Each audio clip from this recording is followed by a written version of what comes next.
Hello मेरे प्यारे बच्चों, कैसे हो। मैंने अभी इस वीडियो के पहले आप लोगों को आंग सिख युद्ध पढ़ाया था।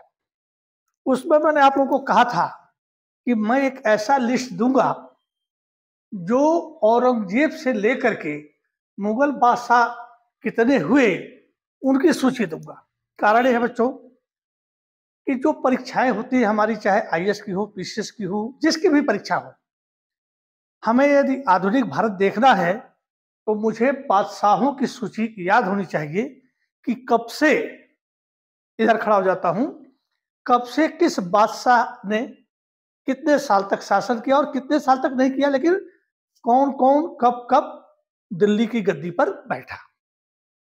क्योंकि अंग्रेज भी वैसे तो अकबर के पीरियड में आ चुके थे, लेकिन जो भी बातचीत थी वह जहांगीर के समय में किए थे व्यापार के लिए।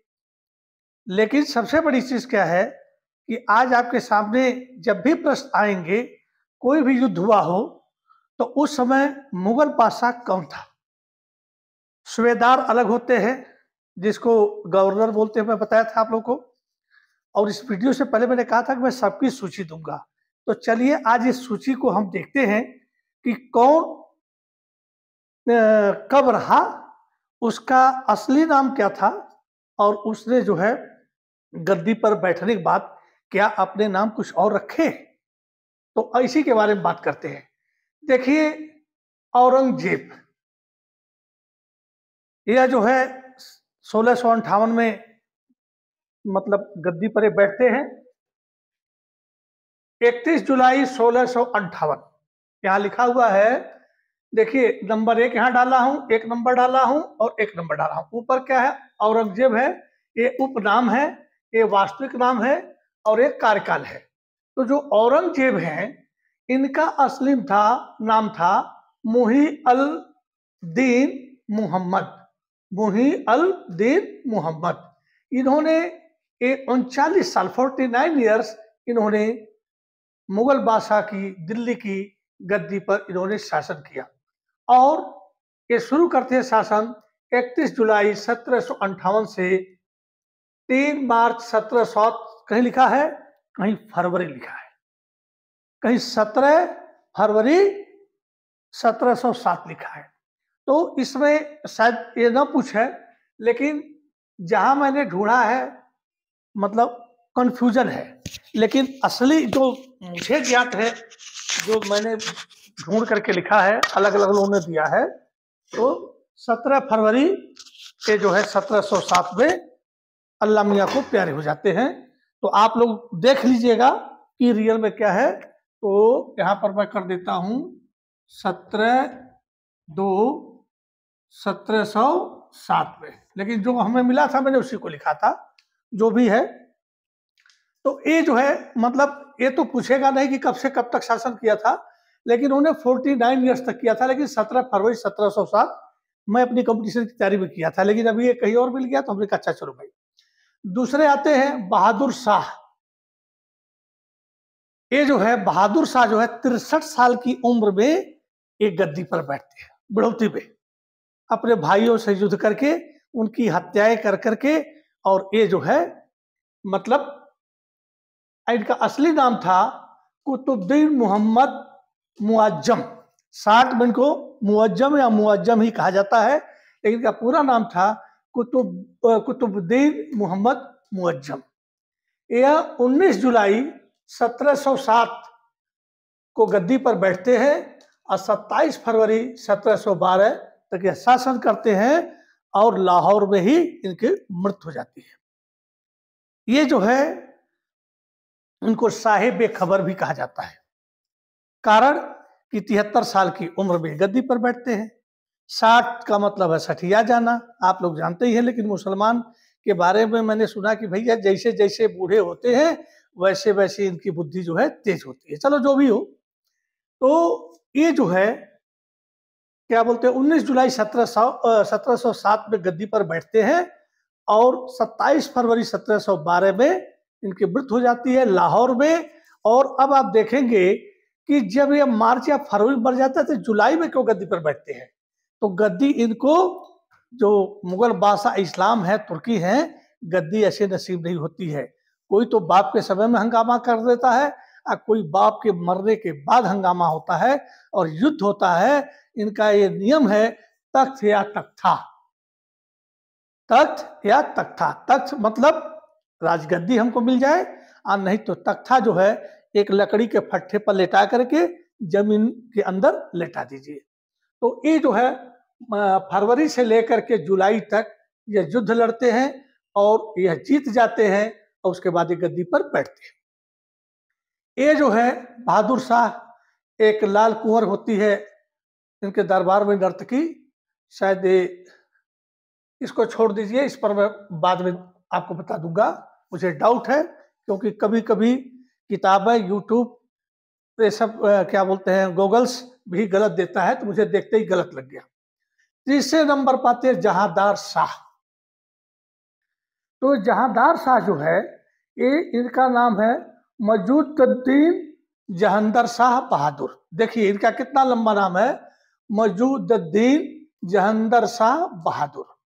ये जो है 27 फरवरी 1712 से शासन करते हैं और 10 जून 1713, मतलब अब देखिए फरवरी में शासन किया तो 27 फरवरी से 27 फरवरी 1713 होता, तो ये जो है 1 साल, और मार्च अप्रैल मई मतलब 13 महीने का एक कार्यकाल था और इनकी हत्या कर दी जाती है। यदि मुगल सम्राट यदि सख्त नहीं हुआ, ढीला हुआ, तो उसको गद्दी से उतारने के बाद उसके जिहब मतलब गर्दन काट दिया जाता है, मार दिया जाता है कि वो दोबारा न पनपने पाए और हमारी गद्दी को न छीनने पाए। तो ये है बहादुर शाह मुअज्जम के पुत्र। अब आता है नंबर 4 पर फर्रुखसियर। कहीं फर्रुखसियार लिखा है, कहीं फर्रुखसियर लिखा है। इसका नाम जो है, जो ये इधर नाम है वही नाम इसका असली नाम भी है, फर्रुखसियर। यह जो है 11 जनवरी 10 जून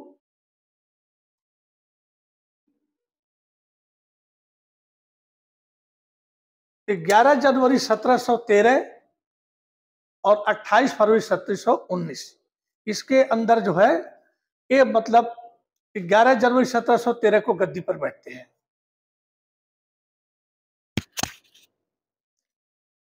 इनमें थोड़ा सा दोस्तों 11 जनवरी 1713 जो है एक गद्दी पर बैठते हैं, और उसके बाद जो है फर्रुखसियर जो है आप लोग जानते ही हैं।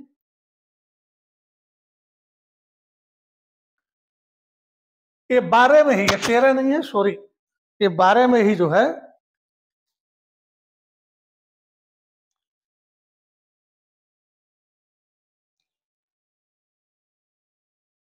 तो 1713 में गद्दी बैठते हैं। उसके बाद जो है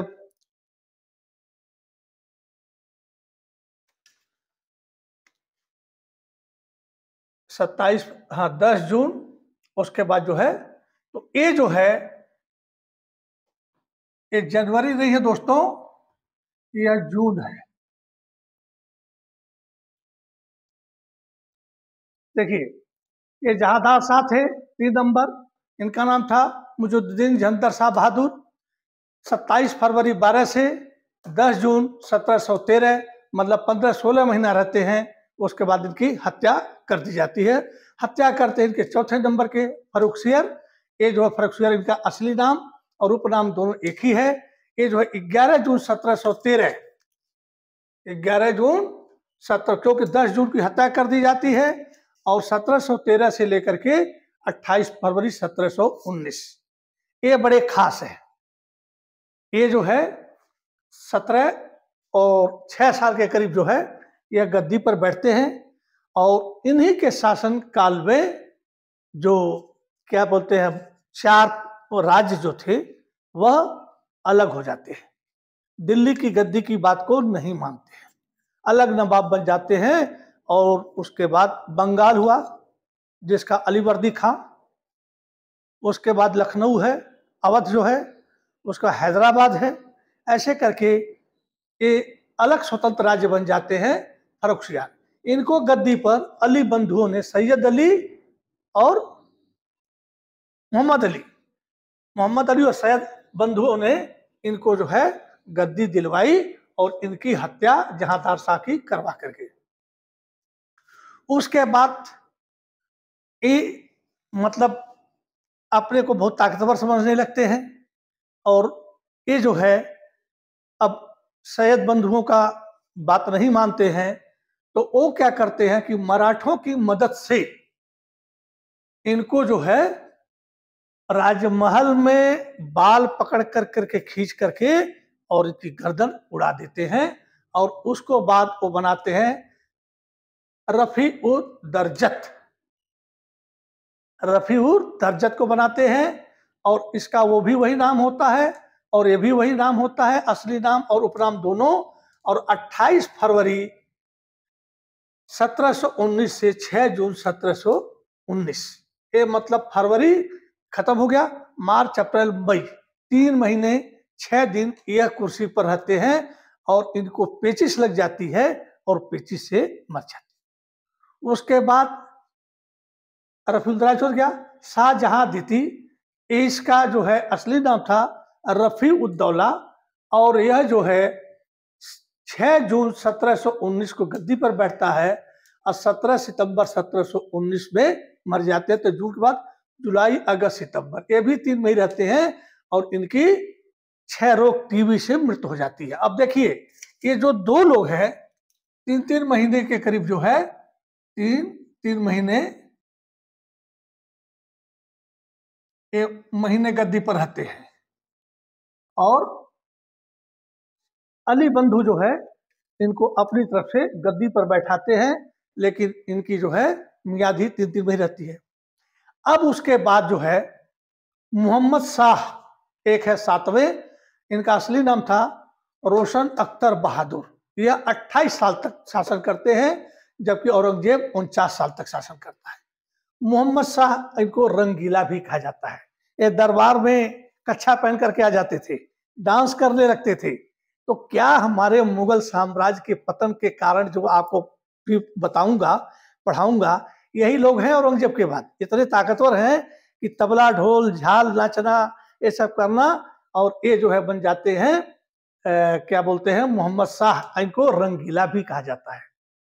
अब इसमें दिल्ली वालों को ये डाउट हो गया कि वाकई में शाह जी मर्द हैं या ताली बजाने वाले हैं। तो लंबी कहानी है, उसको कभी बाद में मैं बताऊंगा। तो मोहम्मद शाह रंगीला, इनका असली नाम था रोशन अख्तर बहादुर। 28 साल काम राज्य करते हैं और 27 सितंबर 1719 से लेकर के 26 अप्रैल 1748 तक इन्हीं के समय में नादिर शाह का आक्रमण जो है हुआ था। उसके बाद अहमद शाह बहादुर 7-8, ये भी अहमद शाह बहादुर थे, वो कुछ इनके नाम में परिवर्तन नहीं है। और उसके बाद अहमद शाह बहादुर ये बैठे थे गद्दी पर 29 अप्रैल 1748 से 2 जून 1754। अब देखिए 2 जून 1754 जो है बड़ा इंपॉर्टेंट है दोस्तों। इनका कार्यकाल अहमद शाह बहादुर यही अपने नाम से थे और 29 अप्रैल 48 से लेकर के और 54 तक होते हैं और ये बैठते हैं। थोड़ा गलत। अब अहमद शाह बहादुर के समय ही ये मराठे बड़े तेज हो गए थे और उन्होंने जा करके अली वर्दी खां से युद्ध किया था और उड़ीसा का राज्य उन्होंने प्राप्त किया था 1751 में और इस समय 54 में गद्दी पर बैठे थे। अब सोचिए कि अब हमारा दिल्ली सल्तनत के जो बहादुर मुगल बादशाह थे, अब जो है मराठों को नहीं रोक सके और वहां से आकर के जो है उड़ीसा में आकर के और जो है वहां से चौथ ले लेता है और रुपया ले लेता है। मैंने वो बनाया है। उसके बाद आते हैं आलमगीर द्वितीय, इनका नाम है अजीजुद्दीन असली नाम है और यह 3 जून 1754 से लेकर के 29 नवंबर 1759 तक ये राज्य करते हैं। आलमगीर द्वितीय वेरी इंपॉर्टेंट है ये। क्यों? अजुद्दीन साहब के समय में, यहां मैं लिख देता हूं, अजुद्दीन शाह का चश्मा के साथ जो है 9 नंबर में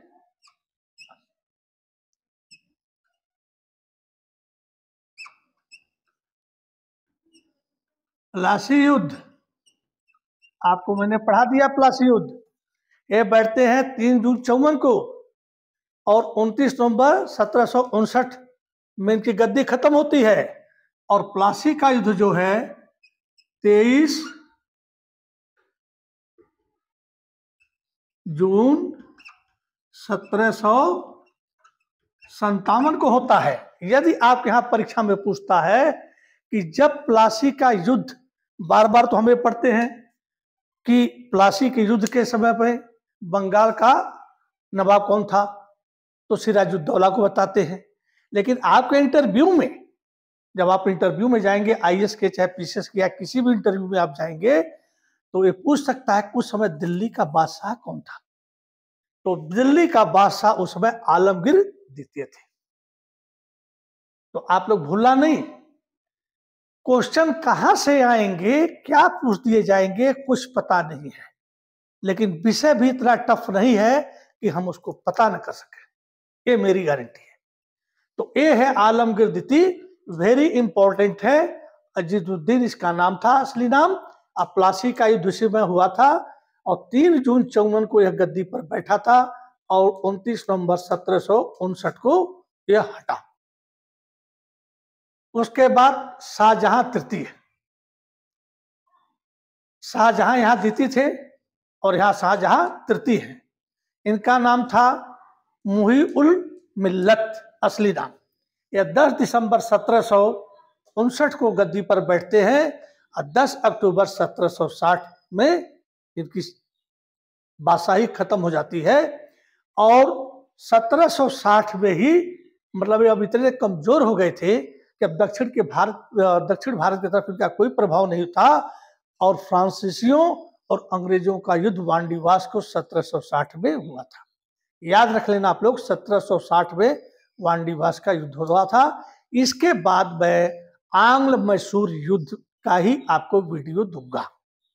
आपका कुछ खर्च नहीं होता मेरे प्यारे बच्चों, आपको ध्यान से बस देख लेना है, आपके मोबाइल में सेव हो गया। और खास खास कोई पॉइंट ऐसा है तो कोई कॉपी लेकर के उसमें आप लिख लेना, क्योंकि बहुत इंपॉर्टेंट है कि वांडीवास का जब युद्ध हुआ था, वांडीवास का जब युद्ध हुआ था तो दिल्ली की गद्दी पर कौन शासक था।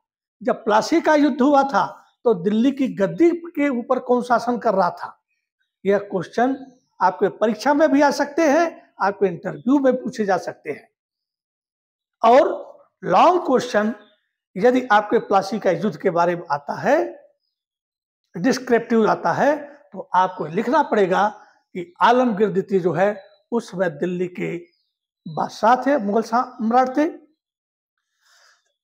और बंगाल स्वतंत्र हो चुका था और उस समय नवाब सिराजुद्दौला जो है बंगाल के नवाब थे। उसके बाद शाहजहां तृतीय आता है, मुही उल मिल्लत 10 दिसंबर 1759 को गद्दी पर बैठते हैं और 10 अक्टूबर 1760 में इनकी मृत्यु हो जाती है। अब आता है 11वां, शाह आलम द्वितीय। यह भी बहुत इंपॉर्टेंट है, वेरी इंपॉर्टेंट। मैं इसलिए लाल से लिख दे रहा हूं, कारण इनका असली नाम था अली गौहर।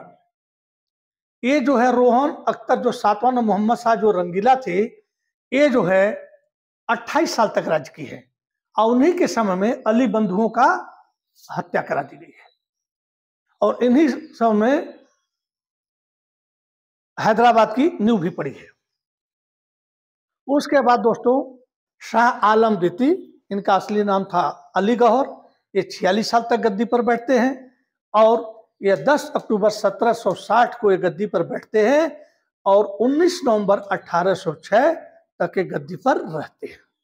अब देखिए, यही जो है शाह आलम द्वितीय है। अब इनका जो इंपॉर्टेंट चीज क्या है, ये 60 में गद्दी पर आते हैं। 60 में आते हैं ना, तो बक्सर का युद्ध होता है और इन्हीं में इलाहाबाद की संधि होती है। ये बहुत ही वेरी इंपॉर्टेंट है। शाह आलम द्वितीय जो है, जो अलीगौर हैं, 46 साल तक शासन करते हैं और 22 अक्टूबर और 23 अक्टूबर को ये जो है बक्सर की जगह पर बक्सर का युद्ध होता है।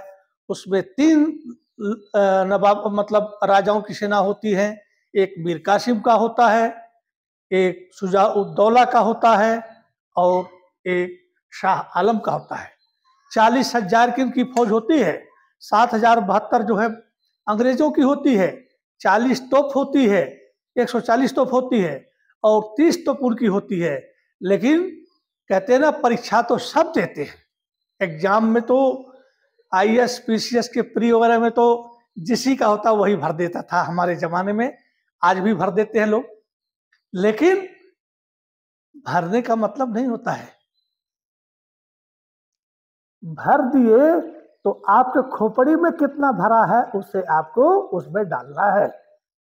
प्री भी बहुत लोग पास कर जाते हैं हमारी तरह से। फिर मेंस आता है तो मेंस का भी भर देते हैं। चलो भाई, कुछ लोग किस्मत आजमाने जाते हैं और कुछ लोग वाकई में परीक्षा देने जाते हैं, लड़ने जाते हैं। अब 40,000 की फौज और 7,072 की फौज, सब तो यही कहेंगे 40,000 वाले जीत जाएंगे।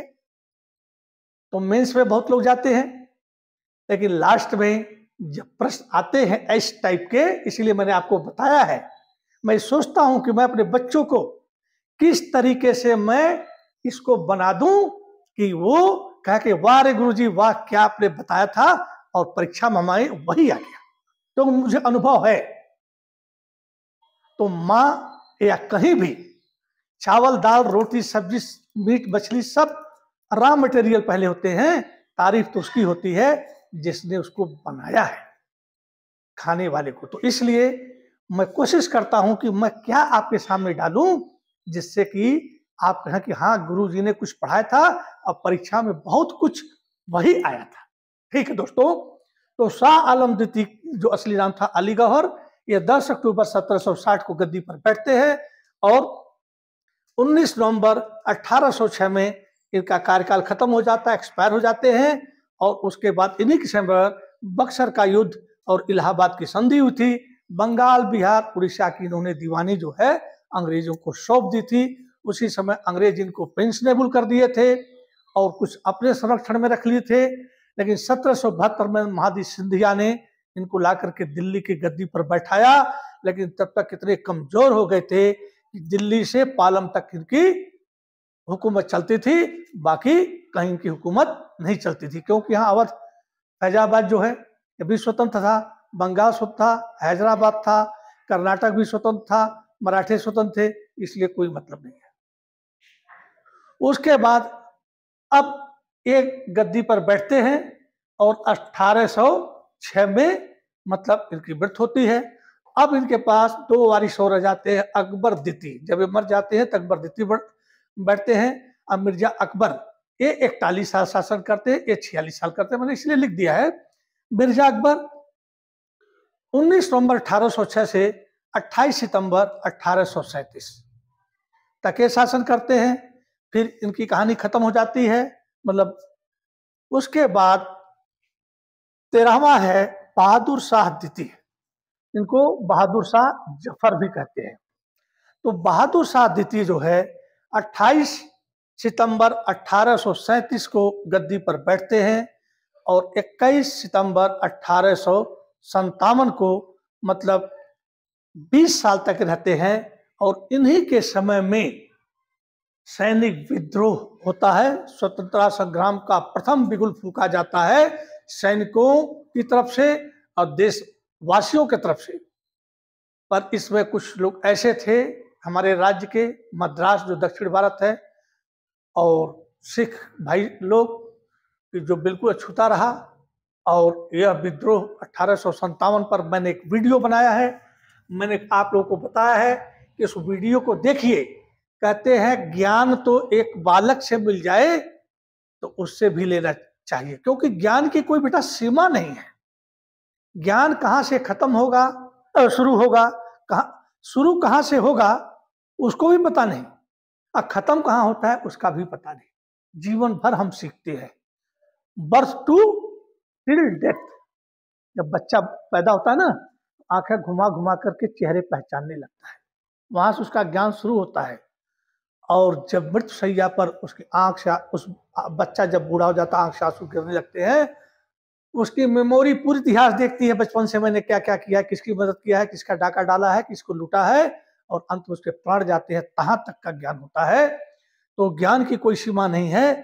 तो बहादुर शाह जो जफर थे, ये जो है 70 साल के हो गए थे उसी समय पर जो है 1857 की क्रांति हुई थी, स्वतंत्रता संग्राम जिसको बोलते हैं, सैनिक अंग्रेज सैनिक विद्रोह बोलते हैं, लेकिन हम भारतीय स्वतंत्रता संग्राम, प्रथम स्वतंत्रता संग्राम का बिगुल फूकते हैं। मंगल पांडे जो 2 अंग्रेज अफसरों को गोली छुड़ा देते हैं, मैंने इस पर वीडियो बनाया है। मैंने अपने देशवासियों के ऊपर 85 वीडियो मैंने बनाया है, और मेरा जो है आप YouTube पर जाइए, सीधे लिखिए मतलब वीरेंद्र मणि त्रिपाठी 231 231 वीरेंद्र मणि त्रिपाठी, यहाँ जो है 231 ये डालिए, मेरे सारे वीडियो आ जाएंगे, आप देखिए और उससे भी ज्ञान प्राप्त कीजिए। तो एक बहादुर शाह जो जफर है, इनके समय पर हुआ। हुमायूं के मकबरे के पास ये छुपे हुए थे, 70 साल के हो गए थे। हमारे क्रांतिकारियों ने, स्वतंत्रता संग्राम सेनानियों ने इनको हिंदुस्तान का बादशाह घोषित किया था, लेकिन हमने आपको पहले बताया था, हमारे जितने देश प्रेमी हैं उससे ज्यादा हमारे देश में देशद्रोही हैं। जब मैं आंग्ल मैसूर युद्ध बताऊंगा तो अंग्रेज क्यों जीतते चले गए, उसके बारे में आपको विस्तृत जानकारी दूंगा बच्चों। तो इसको नोट कर लेना, ये याद कर लेना, ये बहुत काम की चीज है। ये बार बार प्रश्न पूछे जाएंगे। और मैं एक जो है, कौन गवर्नर था प्लासी के युद्ध से लेकर के, फिर गवर्नर जनरल कौन बना, फिर वाइसराय कौन बना, उसकी भी एक लिस्ट लिख करके मैं आपको दे दूंगा, और उसको भी कर लेना। तो ये होता है कि जो प्लासी का युद्ध हुआ था उस समय गवर्नर कौन था, तो लॉर्ड क्लाइव था। याद होना चाहिए, प्रश्न में आएगा। तो उससे कार्यकाल आप जब निकालोगे तो आप फर्स्ट क्लास परीक्षा में पास हो जाओगे। इसी के साथ जय हिंद, जय भारत, वंदे मातरम। बच्चों थैंक यू। इसको देखिएगा, इसके पीछे वाले वीडियो देखिएगा। मैंने अभी देखा कि पीछे वाले वीडियो में लोग देखे तो हैं, पर लाइक वाला बटन दबाने में शायद उसकी अंगुली में फोड़ा हो गया है, नहीं दबा पाते। अरे यार, कोई पैसा तो आपका लगना नहीं है। देखो, एक गुरुजी की तरफ देखो, एक देश के लिए कारगिल तक युद्ध में भाग लिए हुए आदमी तरफ देखो, मेरे ज्ञान को देखो, कुछ तो मिलेगा ही। हो सकता है आपके पास गुरुजी बहुत अच्छे हों, तो मैं नहीं कह सकता हूं, लेकिन कम से कम मैं अपने पसीना बहाता हूं। सिर्फ मैं एग्जाम तो देना नहीं है, मेरे लड़के भी बड़े हो गए हैं, तो एग्जाम आप लोगों के लिए, मैं टीचर था इसलिए हमने कहा चलो यार, अपना टाइम भी पास हो जाएगा, बच्चों को पढ़ा देंगे। कभी निगेटिव नहीं सोचना, हर वक्त अपनी सोच को पॉजिटिव बनाना। क्योंकि राणा की सेना कितनी थी उस पर भी मैंने बनाया है, और अकबर की सेना कितनी थी। लेकिन कहते हैं ना, ऐ मेरे वतन के लोगों जरा आंख में भर लो पानी, जो गाना एक एक एक एक एक, एक, एक ने 10 को मारा एक भारतीय सैनिक। देखना, मेजर जोगिंदर सिंह, होशियार सिंह, सोमनाथ शर्मा, गीता की किताबें भी अपने पॉकेट में रखते थे, युद्ध में गोलियां चलाते थे, मेजर सोमनाथ शर्मा का आप देखना। और सेकंड लेफ्टिनेंट 21 साल का बच्चा अरुण क्षेत्रपाल, उसके टैंक में आग लगी हुई है और फिर भी वो फायरिंग कर रहा है, और लास्ट में वह मर जाता है, लेकिन टैंक नहीं छोड़ता है। तो हमारे देश में बहादुरों की कमी नहीं है, आप भी बहादुर हो, पर वो नहीं करना कि चलो फार्म भर दो पर तैयारी सोना। अरे सोना तो हमेशा यार, एक बार आप सक्सेस हो गए ना तो फिर तो बिस्तर पर सोना ही सोना है। हमने तो दोस्तों, आप विश्वास नहीं करेंगे, कभी मां सरस्वती ये जो यहाँ पर है ना माता, माँ सरस्वती को दिखा रहा हूं, इधर से देखिए, ये माँ सरस्वती है ना, इनसे हमेशा हमने नाता जोड़ा है और इन्हीं की कृपा से जो है मैं बना रहा हूं और आप लोग को बता रहा हूं। इसी के साथ जय हिंद, जय भारत, वंदे मातरम। थैंक यू बच्चों, थैंक यू।